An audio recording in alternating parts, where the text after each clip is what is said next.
तसं आपण भजनामध्ये रमतो तसंच आमचे गोरोबा काका रमत होते. कसं रमत होते? एका दिवशी गोरोबा काका त्यांचा दररोज कार्यक्रम असायचा. गोरोबा काका माती घेऊन यायचे, चिखल तुडवायचे. चिखल तुडवत असताना विठ्ठल विठ्ठल विठ्ठल भजन करत होते. त्यावेळेस सखेबाई म्हणल्या, मालक मी पाण्याला पाणी आणते, पोराकडे लक्ष ठेवा. आईचा जीव आपल्या पोरामध्ये लय गुंतलेला असतो. ते गेले निघून. आता आई दिसेना. मग ती आपल्या वडिलांकडे गेलं आणि आपल्या वडिलांचे पाय जळवले.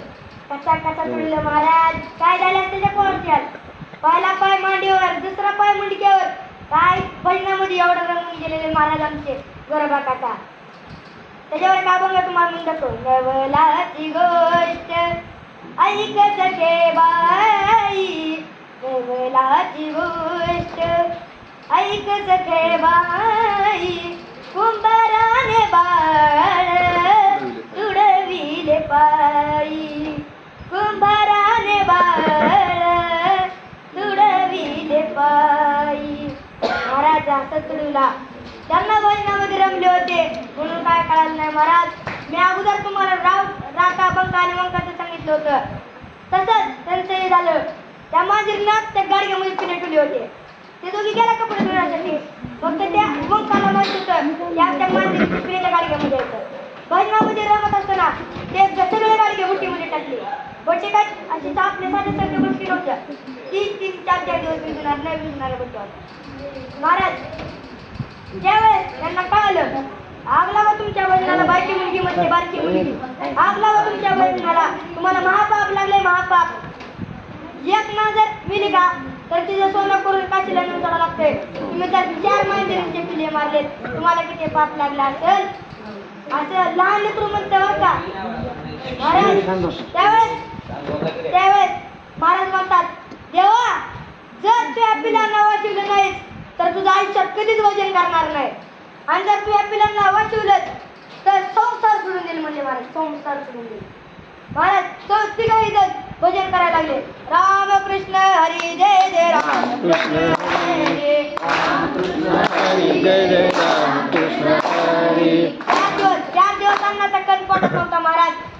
पाणीच येत नव्हतं पेला महाराज. सारखं राम कृष्ण हरी जय जय राम कृष्ण हरी, राम कृष्ण हरी जय जय राम हरी. हे म्हणत 4 दिवसांनी दिवा विजला आणि ते मटके बाहेर काढले. एक म्हटलं उठ काय तर फेकून द्यायचं. त्यांना एक मटकं जड लागलं आणि बघितलं तर जिवंत पिले. महाराज त्यांची एवढी भक्ती आहे, मग आपण भक्ती कसं करायला लागते. थोर प्रेमाचा भुकेला, थोर प्रेमाचा भुकेला. देव आहे ना तो प्रेमाचा भुकेला. शबरीच्या उष्टेवर खाल्ले का खाली शबरीच्या उष्टेवर.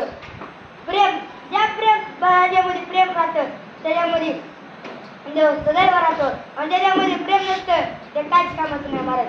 महाराज ज्यावेळेस द्रौपदीचे वस्त्र हरण करायचे त्यावेळेस तिथं भीष्म होता तरी त्याला काय करू शकला नाही. शेवट तिने म्हणले, कृष्णा अरे कृष्णा ये कृष्णा धाव कृष्णा. महाराज त्यानं साडी कसं देवी म्हणून स्वतः साडी होऊन अंगाला लेपेटला आणि किती वस्त्र हरण केले तरी त्याच्या अंगावर काही सुद्धा दिसलं नाही. त्याला म्हणजे भगवान परमात्मा.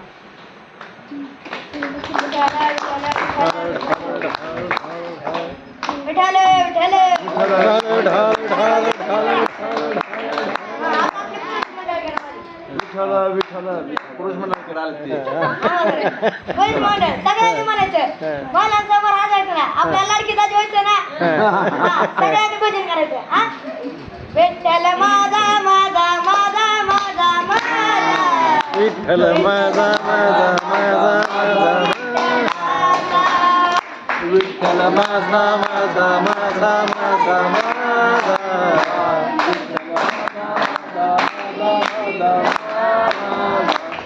विठ्ठल माझा मी विठ्ठलाचा, विठ्ठल माझा मी विठ्ठलाचा, विठ्ठल माझा मी विठ्ठलाचा.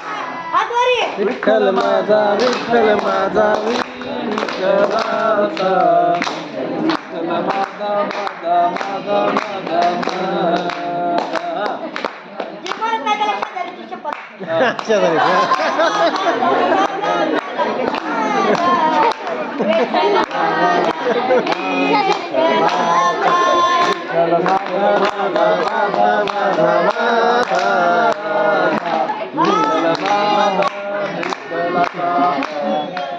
आपलं गावांचं भजन झालं. आता मधलं भजन विठोबा रखुमाई जय विठोबा रखुमाई विठोबा रखुमाई विठोबा रखुमाई विठोबा रखुमाई. विठोबा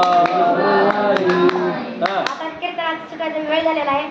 आपलं मधलं भजन झालेलं आहे. आता लक्षपूर्वक आहे का शेवटचे चरण खूप महत्वाचं आहे. एका जनार्दनी शरण किंवा शरण एका जनार्दनी मरत शरण कुणाला जावं तर शरण संतांना जावं. आपण कोर्टामध्ये गेलो रामकृष्ण जज साहेब रामकृष्ण हरी निघा घरी जजला गेलो आणि आपण वकिलाकडे गेलो ते आपली चौकशी केली तर ते वकील म्हणतो हा माझा त्याची मी केस घेतली असं म्हणतो. हा पक्षकार आहेत ते लगेच आपली केस घेतात. नाव काय तुमचं लगेच घेतात. आणि आपण जर डायरेक्ट देवाकडे जायचं बघितलं तर देव आपल्या प्राप्त होणार नाही. तर आपण संतांकडे जावं. कोणत्या संतीकडे जावं? तुकाराम महाराजांकडे जावं, ज्ञानेश्वर महाराजांकडे जावं, नवनाथांकडे जावं. आमच्या संस्थेवर मंदिर आहे बघा गोरक्षनाथांचं. आपल्या संस्थेत आमच्या 13 भागातले कुठंच असं आपल्याला जवळजवळ नवनाथांचं मंदिर कमी दिसतात. नवनाथांचं एकमेव आणि मच्छिंद्रनाथ आज पहिले गुरु मच्छिंद्रनाथ आमच्या संस्थेवर आहेत. नक्की सप्ताह 22 एप्रिल ते 29 एप्रिल पर्यंत सप्ताह आहे. एक दिवस किंवा 2 दिवस तुम्हाला जेवढे दिवस हजेरी लावतील तेवढे दिवस हजेरी लावा. खूप छान नियोजन केलेलं आहे. कामाची टीम खूप मोठी आहे. कीर्तनाला अवश्य या. काय का सांग आता सत्याला देऊ शकता. आणि आपल्या मंदिरावर 9 कळस नवनाथांचे 9 कळस आपल्या संस्थेवर मांडणार आहेत. जर कुणाला देणगी द्यायची असेल तर देणगी देऊ शकता. हा 1 लाख रुपयाचा एक कळस आहे. 1 लाख रुपयाचा एक कलश आहे. तसे 9 कलश आम्ही ऑर्डर केलेले आहेत. आणि विठ्ठल रुक्माईला एक सुंदर सोन्याचा टोप केलेला आहे. अवश्य भेट द्या सत्याला. नवनाथांचं गोरक्षनाथ मच्छिंद्रनाथ दारफळमध्ये शाळेच्या बाजूला चिंताचं झाड आहे तिकडं खाली शेताकडे तिकडे आपली संस्था आहे. तर खूप मोठी लाइटिंग बिटिंग असेल तिथे येऊ शकता तुम्ही. गोरक्षनाथ आणि मच्छिंद्रनाथ कशी जन्मले तुम्हाला त्यांची कथा सांगतो. तुम्हाला खूप आनंद वाटेल मच्छिंद्रनाथांची कथा ऐकून. मच्छिंद्रनाथ आता झोपायचं ना आपल्याला उद्या जायचं. 10 मिनिट 12 वाजले हो. बरं 10 मिनिट होऊ द्या. 10 मिनिट मच्छिंद्रनाथ माशांच्या पोटातून जन्मले. माशांच्या पोटातून जन्मले मच्छिंद्रनाथ वाळवंटावर होते. त्यावेळेस एक कुळी आला आणि त्या मच्छिंद्रनाथांना उचलला आणि घरी गेला. मग याचं नाव काय ठेवायचं तर मच्छिंद्र नाव ठेवलं. आणि दुसऱ्या दिवशी ते कोळी आपल्या मच्छिंद्रनाथाला घेऊन निघून गेला. मासे पकडले. मग तिने विचारले बाबा आपण हे मासे पकडतो कशासाठी यांचा जीव घ्यायचा आपण हे काय जीव नाहीत का. मग त्या रात्रीचे सगळे मासे सोडून दिले. आणि त्या माणसाने मच्छिंद्रनाथांना कळले का सोडून दिले मासे आपलं पोट कसे भरणार. मग दुसऱ्या दिवशी मच्छिंद्रनाथ उठले आणि तपस्या करत बसले. एकाच दिवसात ते मोठे झाले. मग मच्छिंद्रनाथ भिक्षा मागण्यासाठी चंद्रगिरी गावात गेले. चंद्रगिरी गावात गेल्यानंतर तिथे एक स्त्री होत्या. त्या स्त्रीचं नाव होतं सरस्वती. सरस्वतीने त्यांना भिक्षा दिली.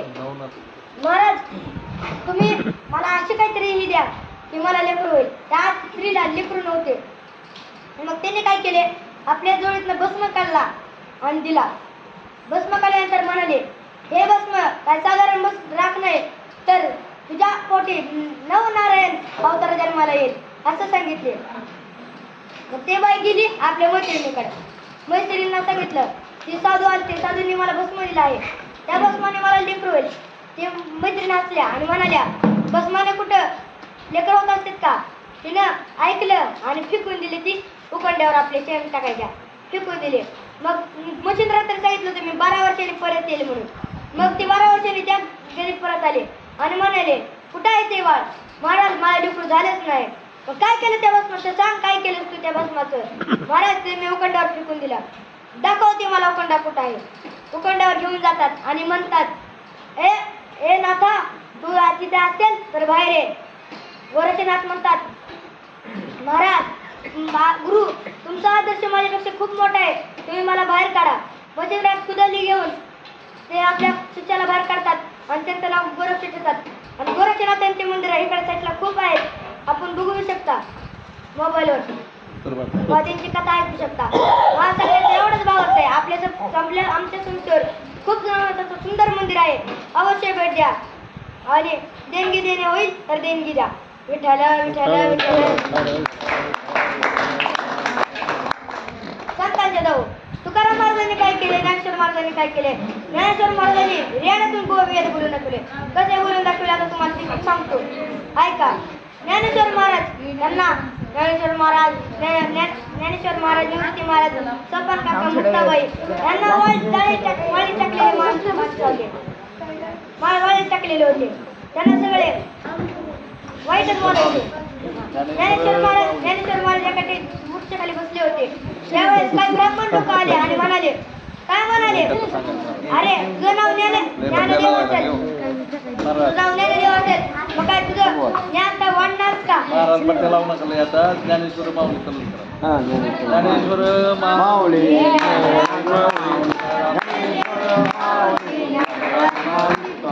तुकाराम तुकाराम आमच्या कोकणी बोलचे येथे सेवेला पूर्ण वेळ. ज्ञानेश्वर माऊली.